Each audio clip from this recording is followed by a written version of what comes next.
नमस्कार दोस्तों। आज की इस वीडियो में हम एजुकेशन पर पूछे गए निबंध की चर्चा करेंगे कि निबंध में एजुकेशन से रिलेटेड किस तरह के निबंध पूछे गए हैं। इसमें हम दो टॉपर्स के द्वारा लिखे गए निबंध को पढ़ेंगे और समझेंगे किस तरह से उन्होंने इस तरह के टॉपिक्स पर अपनी ब्रेनस्टॉर्मिंग की और किस तरह से उन्होंने डील किया। तो इस वीडियो में हम दो टॉपर्स के निबंध को देखेंगे। पहले जो टॉपर से हमारे गौरव सोगरवाल है और इनका जो विषय था मूल्यों से वंचित शिक्षा जैसी अभी उपयोगी है व्यक्ति को अधिक चतुर बनाने वाली लगती है। मतलब मूल्यों से वंचित जो शिक्षा है अभी जिस तरह से उपयोगी है व्यक्ति को अधिक चतुर शैतान बनाने वाली है। सो चलिए दोस्तों शुरू करते हैं निबंध को पढ़ना और देखते हैं किस तरह के दृष्टिकोण को अपनाया गया है इस निबंध को लिखते समय। तो शिक्षा किसी भी व्यक्ति को न केवल रोजगार प्रदान करती है बल्कि उसके व्यक्तित्व निर्माण में भी सर्वाधिक निर्णायक संस्कार है। संस्कार इसलिए भी क्योंकि वैदिक कालीन समाज से वर्तमान युग तक 16 संस्कारों में उपनयन संस्कार का विशेष महत्व रहा है। उपनयन संस्कार के पश्चात ही बालक या बालिका को शिक्षा प्राप्ति का अधिकारी समझा जाता था। तब से लेकर आज तक शिक्षा की महत्ता यथावत है। शिक्षा एक अंतर्दृष्टि देती है तथा जीवन जीने का एक सलीका सिखाती है। एक प्रख्यात शायर के शब्दों में हम कुछ यूँ कह सकते हैं, कब कोई बात कैसे कही जाती है, यह सलीका हो तो हर बात सुनी जाती है। अपने मूल रूप में शिक्षा से तात्पर्य सीखने की अनवरत प्रक्रिया में मूल्यों का समावेशन। मूल्यों से तात्पर्य है नैतिक मूल्य जैसे ईमानदारी, निष्पक्षता, परोपकार इत्यादि। राजनीतिक मूल्य जैसे पंथ निरपेक्षता, लोकतांत्रिक प्रणाली में आस्था इत्यादि। सामाजिक मूल्य जैसे बंधुता, सह अस्तित्व इत्यादि। शिक्षा अपने वास्तविक स्वरूप में मूल्यों की वाहक है तथा देश और काल में परिवर्तन के साथ ही कुछ मूल्यों में परिवर्तन होता रहता है, जबकि कुछ मूल्य शाश्वत होते हैं।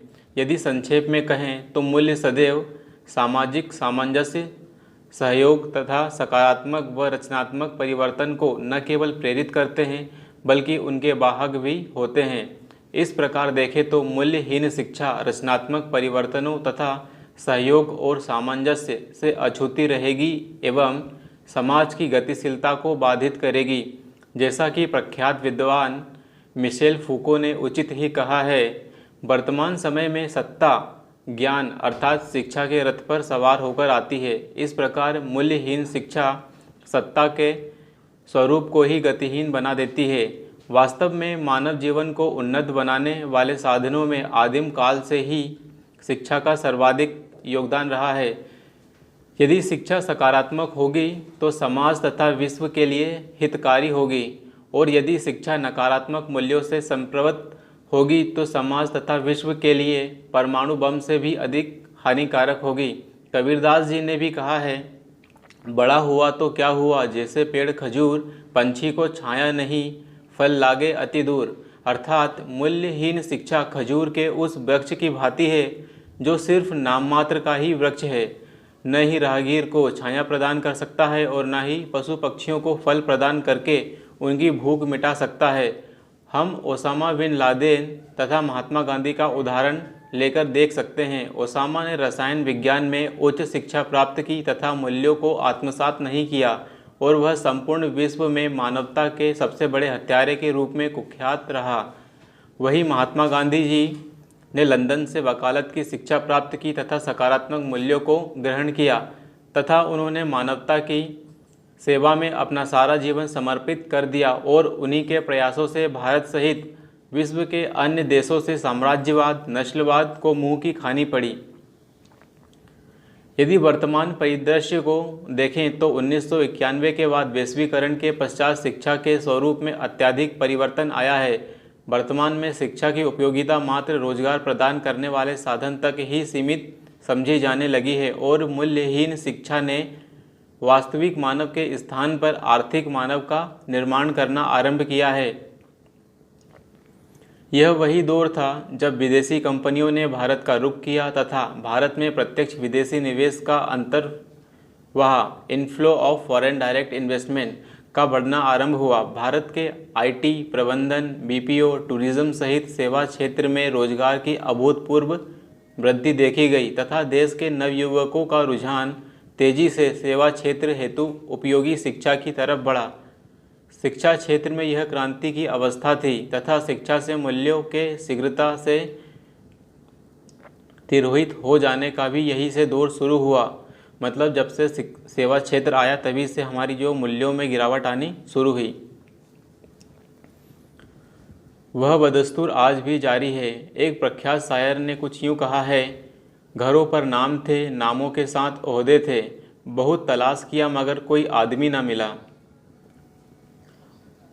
मानवता, पारिवारिक मूल्य, सह अस्तित्व, बंधुता, परोपकार, सदाचार जैसे मानवीय तथा नैतिक मूल्य आज बीते जमाने की बातें बनते जा रहे हैं। एक विद्वान शायर ने कुछ इस तरह अपना दुख व्यक्त किया है, इंसानियत की रोशनी गुम हो गई कहाँ, साए हैं आदमी के, आदमी कहाँ। इंसानियत की रोशनी गुम हो गई कहाँ, साए हैं आदमी के, अब आदमी कहाँ। जबकि भारतीय संदर्भों में शिक्षा पश्चिमी संदर्भों से ठीक विपरीत है। भारतीय संदर्भ में शिक्षा का तात्पर्य है स्वयं को जानना, स्व का विस्तार करना, जिसका तात्पर्य है स्वयं की क्षमताओं को जानना और समाज तथा विश्व में अपना सार्थक योगदान देना। शिक्षा संकीर्णताओं से जैसे लैंगिक संकीर्णता, क्षेत्रीय संकीर्णता, भाषाई, धार्मिक, जाति संकीर्णताओं आदि से मुक्त करती है तथा संकीर्णताओं से मुक्त मनुष्य संपूर्ण विश्व को अपना परिवार समझेगा तथा वसुधैव कुटुंबकम की अवधारणा चरितार्थ होगी। अर्थात भारतीय संदर्भों में शिक्षा व्यक्ति से लेकर संपूर्ण विश्व तक सामंजस्य स्थापित करती है। शिक्षित व्यक्ति अपने कर्तव्यों तथा अधिकारों से परिचित होगा तथा यह शिक्षित व्यक्ति एक जागरूक तथा सजग नागरिक के रूप में लोकतांत्रिक मूल्यों को और सशक्त करेगा। जबकि पश्चिमी देशों में शिक्षा को रोजगार प्राप्त करने के साधन के रूप में देखा जाता है। इस प्रकार वहाँ शिक्षा मानव को आर्थिक मानव बनाती है, जबकि परंपरागत भारतीय शिक्षा व्यक्ति को नैतिक मानव बनाने पर जोर देती है। यदि दोनों ही दृष्टिकोणों को जोड़ दें तो हम वर्तमान के समय के अनुरूप वास्तविक शिक्षा प्राप्त हो जाएगी। मतलब आर्थिक मानव और वास्तविक मानव या नैतिक मानव दोनों को जोड़ने की बात की जा रही है। शिकागो में सन 1893 में शायद यही बात स्वामी विवेकानंद विश्व धर्म संसद के मंच से कह रहे थे। उनका कहना था कि पूर्व मतलब भारत सदैव विश्व का आध्यात्मिक गुरु रहा है तथा पश्चिम आज भी नैतिकता में पश्चिम जो है आज भौतिकता मतलब उपभोक्तावाद में विश्व में आगे है तथा यदि पूरब तथा पश्चिम अर्थात भौतिकता तथा आध्यात्मिकता आपस में जुड़ जाएं तो हम सही मायने में सच्चे विश्व का निर्माण कर पाएंगे। हमारी वर्तमान शिक्षा प्रणाली औपनिवेशिक देन है। सन 1835 में मैकाले घोषणा पत्र के माध्यम से अंग्रेजी शिक्षा की मानसिकता या मानसिक गुलामी हम पर जबरन आरोपित की गई। वह इसलिए क्योंकि अंग्रेज़ों को दिन प्रतिदिन के प्रशासन को चलाने हेतु हजारों की संख्या में क्लर्कों की आवश्यकता थी। 15 अगस्त 1947 को आज़ादी मिलने के बाद भी हम शिक्षा व्यवस्था में औपनिवेशिक मानसिकता को ही लेकर आगे बढ़ रहे हैं, क्योंकि मूल समस्या तो यही है कि हम शिक्षा के वास्तविक अर्थ को समझ ही नहीं सके हैं। शिक्षा केवल आर्थिक उपार्जन का ही माध्यम नहीं है। स्वतंत्रता के पश्चात उम्मीद जगी थी कि शिक्षा व्यवस्था में कोई मौलिक परिवर्तन आएगा, लेकिन स्थिति में अपेक्षित सुधार नहीं आ पाया। इसे दुष्यंत कुमार के शब्दों में कुछ यूँ कहा जा सकता है, कहा तो तय था चिरागा हर एक घर के लिए, कहाँ तो तय था चिरागा हर घर के लिए, कहाँ चिरागा मैसर नहीं शहर के लिए। भारत ने साक्षरता के प्रतिशत में काफ़ी बढ़ोतरी की। आज लगभग 70% भारतीय साक्षर हैं, लेकिन शिक्षा में मूल्यहीनता का स्तर बढ़ता ही जा रहा है। सन 2008 में केंद्र सरकार द्वारा गठित प्रोफेसर यशपाल कमेटी ने शिक्षा व्यवस्था पर अपनी रिपोर्ट में लिखा था कि अतृप्त मन अधेड़ पीढ़ी का निर्माण करता है। अतृप्त मन अधेड़ पीढ़ी का निर्माण करता है तथा इससे बने हुए डॉक्टर इलाज के स्थान पर अंगों का कृत्रिम व्यापार में संलग्न हो जाते हैं तथा इंजीनियर पुल बनाने से पहले पुल गिराने की तरकीबें सोचने लगते हैं। आज समय आ गया है कि शिक्षा के साथ ही उचित मूल्यों का भी समावेशन अनिवार्य रूप से किया जाए, क्योंकि मूल्यहीन शिक्षित व्यक्ति समाज के लिए निरक्षर व्यक्ति से अधिक खतरनाक होगा। अमेरिकी राष्ट्रपति थियोडोर रूजवेल्ट का मानना था, एक व्यक्ति के मस्तिष्क को शिक्षित कर देना किंतु उसके अंदर नैतिक शिक्षा का समावेशन न करना समाज के लिए एक संकट को आमंत्रण देना है।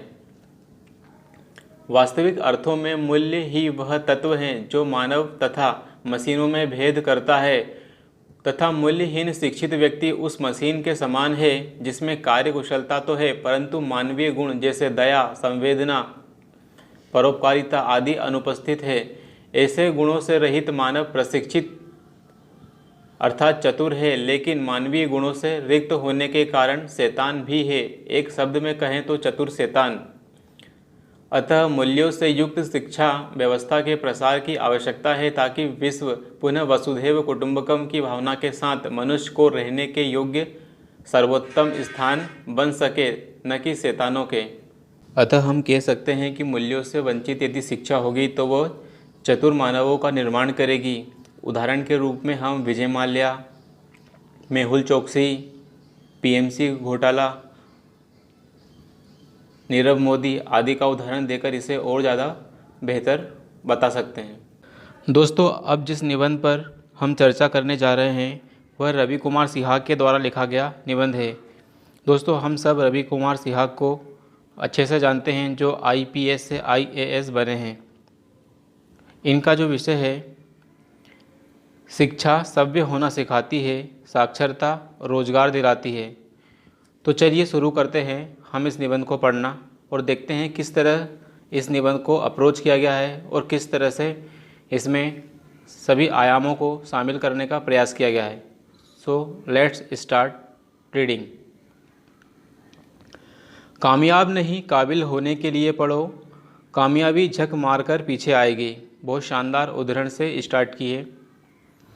कुछ वर्षों पहले आई हिंदी फिल्म 3 इडियट्स में नायक रेंचो का ये कथन कम शब्दों में एक बड़े सत्य की ओर इशारा करता है।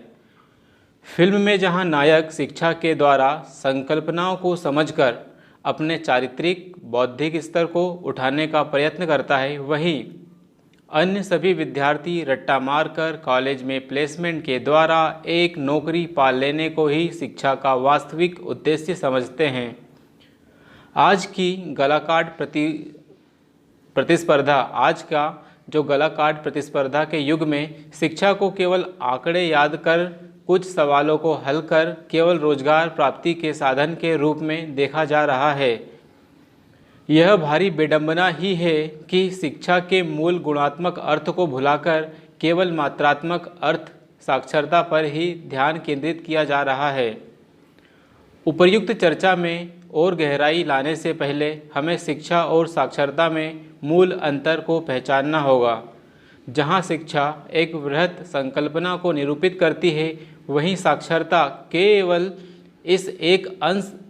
इसका एक अंश अर्थात मात्रात्मक पक्ष को। शिक्षा एक व्यक्ति की संपूर्ण जीवन पद्धति को विकसित करने का उत्पादन है, जिसके अंतर्गत पढ़ना, लिखना, समझना, चरित्र विकास, बौद्धिक, मानसिक, मनोवैज्ञानिक, आध्यात्मिक आदि सभी आयामों में गुणात्मक वृद्धि करना शामिल है। वहीं दूसरी ओर साक्षरता एक व्यक्ति के बौद्धिक स्तर में मात्रात्मक वृद्धि करती है। अन्य स्तरों से इसका प्रत्यक्ष संबंध नहीं है। शिक्षा हमें सभ्य होना सिखाती है क्योंकि इससे व्यक्ति के मनन शक्ति, चेतना, सद्बुद्धि, विचारशीलता और ज्ञान प्राप्त होता है। ऐसा भी हो सकता है कि कई वर्षों का अध्ययन भी व्यक्ति को सभ्य ना बना सके। आज के समय में ऐसे पढ़े लिखे अज्ञानियों की संख्या कम नहीं है जो 4 पुस्तकें पढ़कर अपने ज्ञान की सेखी बघारते फिरते हैं। ऐसी भोंडी नुमाइश करने वाले थोता चना बाजे घना जैसे मुहावरों की प्रासंगिकता की वानगियाँ पेश करते हैं। इन्हें शिक्षित न मानकर केवल साक्षर माना जा सकता है। अब मूल प्रश्न यह है कि शिक्षा किस प्रकार व्यक्ति को सभ्य बनाती है। सरल शब्दों में कहें तो मूल्यों के विकास के द्वारा वास्तविक धरातल पर एक व्यक्ति की शिक्षा उसकी गर्भ अवस्था से ही शुरू हो जाती है। महाभारत के अभिमन्यु की कथा इस बात का उदाहरण पेश करती है। जन्मोपरांत अपनी माता से संवेदना, प्रेम, त्याग, करुणा जैसे मूल्य सीखकर तो पिता से नैतिकता पर दृढ़ रहने की कला सीखकर एक बच्चा समाज में आता है।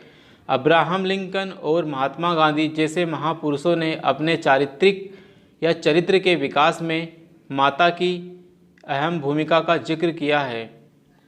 पारिवारिक सीख के बाद विद्यालय में जाने पर वह अनुशासन, सहभागिता, समानता, नेतृत्व आदि जैसे गुणों का परिचय पाता है, तो पाठ्य पुस्तकों का ज्ञान उसके संज्ञानात्मक स्तर को बढ़ाता है। इसी प्रकार शिक्षकों के मार्गदर्शन, खेल खेलने से विकसित होने वाले मूल्यों जैसे टीम भावना, निष्पक्षता, ईमानदारी आदि उसे और अधिक परिष्कृत करती है। आगे चलकर उच्च शिक्षा में विभिन्न विचारधाराओं का संपर्क, अन्य व्यक्तियों से मेलजोल, वाद संवाद, तर्क वितर्क आदि उसे संवेदनशील, विनम्र, शालीन बनाने में मदद करता है। एक व्यक्ति बिना साक्षर हुए भी पूर्ण रूप से शिक्षित हो सकता है। अकबर महान इसका सर्वोत्तम उदाहरण है। अतः उपर्युक्त जीवन पद्धति के आधार पर एक व्यक्ति जहाँ ज्ञान के सैलाब में डुबकी लगाता है, वहीं दूसरी ओर सत्य, सहिष्णुता, संवेदनशीलता, करुणा, औदात्य, दृढ़ता आदि जैसे मूल्य भी उसके चरित्र को आलोड़ित, स्पंदित करते हैं। इसी आधार पर सुकरात ने कहा था, मैं शिक्षित अथवा ज्ञानी इस अर्थ में हूँ कि मैं जानता हूँ कि मैं कुछ नहीं जानता। इसी प्रकार शिक्षा व्यक्ति के जीवन के दुष्ट प्रभावों का विरेचन कर अहंकार, दुष्टता, लोभ, लालच, हिंसा आदि को नियंत्रित करने में भी मदद करती है। पौराणिक मिथक रावण को प्रकांड पंडित माना जाता था, परंतु पर स्त्री अपहरण के कृत्य, अहंकार, भावना आदि उसकी शिक्षा की सार्थकता सिद्ध नहीं करते। राम द्वारा अपनी पत्नी के लिए अति शक्तिशाली रावण से भिड़ना, सेना में सहभागिता, प्रेम, करुणा आदि जैसे मूल्य का रखना ही राम को और राम की जीत के प्रमुख कारण थे। इन्हीं आधारों पर कबीरदास जी ने कहा भी है, पोथी पड़ी पड़ी जग मुआ, पंडित भया न कोई, ढाई आखर प्रेम का, पढ़े सो पंडित होए। अब चर्चा के दूसरे पक्ष पर विचार करते हैं। आज के प्रतिस्पर्धात्मक युग में साक्षरता के प्रयास शिक्षा के प्रयासों पर वरीयता पाते जा रहे हैं। समाज में जिसके पास नौकरी है उसका सम्मान है, उसी का विवाह अच्छे घर में होता है, उसकी बातों की कद्र की जाती है। इन्हीं कारणों से मूल्यों के विकास को उपेक्षित कर केवल आर्थिक पक्ष को मजबूत करने हेतु रोजगार पाने का ही प्रयास किया जाता है। इस संपूर्ण प्रक्रिया में केवल साक्षरता का पक्ष होने के कारण रोजगार साध्य बन जाता है, साधनों की परवाह नहीं की जाती। इसी कारण नकलबाजी, परीक्षाओं में फर्जीवाड़े, धन देकर नौकरियों का बिकना, अपने स्वभाव अनुरूप रोजगार न होने पर व्यक्तियों में बढ़ती विसंगति, आत्मनिर्वासन, अजनबीपन का बोध, अनियंत्रित शहरीकरण, प्रदूषण की समस्याएं, उपभोक्तावाद आदि की समस्या हमें देखने को मिलती है। यह आदि की समस्या प्रबल हो उठते हैं। साक्षर तो केतन पारेख, हर्षद मेहता जैसे घोटाले करने वाले व्यक्ति भी थे। साक्षर तो आतंकवादी ओसामा बिन लादेन भी था और बुरहान वानी जैसे युवा अलगाववादी भी। परंतु उनकी साक्षरता की सार्थकता क्या है? बिना मूल्यों के विकास के साक्षर बनना ठीक वैसा ही है जैसे बंदर के हाथों में बंदूक देना। तुलसीदास जी ने कहा भी है, निशाचर जो श्रुति पंथ त्यागी, निशाचर जो श्रुति पंथ त्यागी, कलयुग सोई ज्ञानी सुविरागी। अर्थात जो राक्षसी प्रवृत्ति के लोग शुभ मार्ग को छोड़कर कुकर्म करेंगे, कलयुग में केवल वे ही ज्ञानी कहलाएंगे। इस प्रकार कहा जा सकता है कि साक्षरता या साक्षर होकर रोजगार तो प्राप्त किया जा सकता है मगर संतोष नहीं, सफलता तो मिल जाएगी मगर सार्थकता नहीं, धन तो मिल जाएगा मगर चरित्र नहीं। चर्चा का अंतिम पक्ष यह है कि किस प्रकार की शिक्षा होनी चाहिए जो व्यक्ति को सभ्य, शालीन और सार्थक बना दे। अगर एक सूत्र वाक्य में उत्तर दिया जाए तो वह यह होगा, साक्षरता के साथ साथ मूल्यों का विकास करना और मूल्यों के प्रति प्रतिबद्धता विकसित करना। ये सब कहना जितना आसान है, करना उतना ही मुश्किल है, क्योंकि इसके लिए एक बहुआयामी रणनीति की आवश्यकता होगी और शिक्षा व्यवस्था में आमूलचूल परिवर्तन के लिए डटे रहना पड़ेगा। शिक्षा से जुड़े हर हितधारक पर ध्यान देकर उसे इस प्रकार की नई शिक्षा की धारा से जोड़ना होगा, चाहे वह शिक्षक हो, सरकार हो, बच्चों के माता पिता हो या स्वयं बच्चे हो। इस समूचे प्रयास में स्कैंडिनेवियन देशों से सीख ली जा सकती है, जहां प्रत्येक शिक्षार्थी पर ध्यान देकर उसे अपने स्वभाव, स्वधर्म के अनुसार आगे बढ़ने को प्रेरित किया जाता है।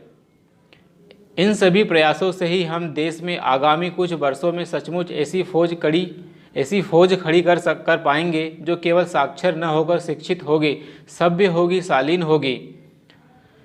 शिक्षा का संबंध आत्मविश्वास से होता है। अकादमिक शिक्षा हमें साक्षर और सूचनाओं के ज्ञान से समृद्ध बना सकती है, लेकिन उनका इस्तेमाल वास्तविक शिक्षा पर ही संभव है। तो दोस्तों, हमने देखा निबंध को कि शिक्षा की कितनी महत्वपूर्ण भूमिका है, क्योंकि डॉक्टर APJ अब्दुल कलाम ने भी कहा है कि हमें माता पिता और शिक्षक ही अच्छे मानव बना सकते हैं, और शिक्षा जैसी उपयोगी है इंसान को अधिक चतुर शैतान बनाने वाली है। इसलिए मूल्यों से जो वंचित शिक्षा है उस पर हमें ध्यान देना होगा।